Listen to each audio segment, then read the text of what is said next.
Attention to all SSS members at pensioners sa mga nagtatanong. Ang tanong po niya, paano po kung parehas hindi pa nakukuha ang death at funeral claim sa SSS, pwede pa po ba makuha yun? Sa video na ito, pakitapos hanggang sa dulo para malaman ang buong impormasyon.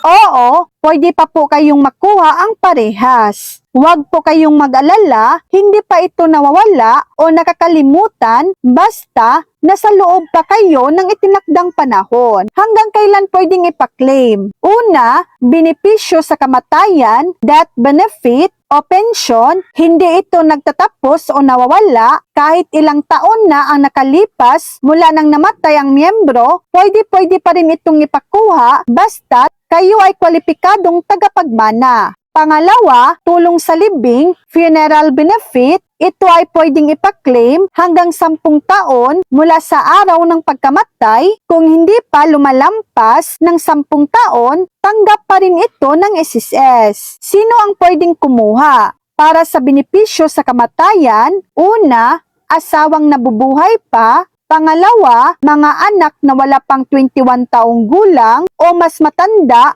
ngunit may kapansanan. Pangatlo, mga magulang na umaasa sa miyembro. Kung wala sa mga ito, maaari ring ang mga kapatid o iba pang kamag-anak. Para sa tulong sa libing, sino mang gumastos o nagbayad para sa libing, kahit hindi ka mag-anak, basta may katibayan na siya ang nagbayad. So yan lang po ang latest update.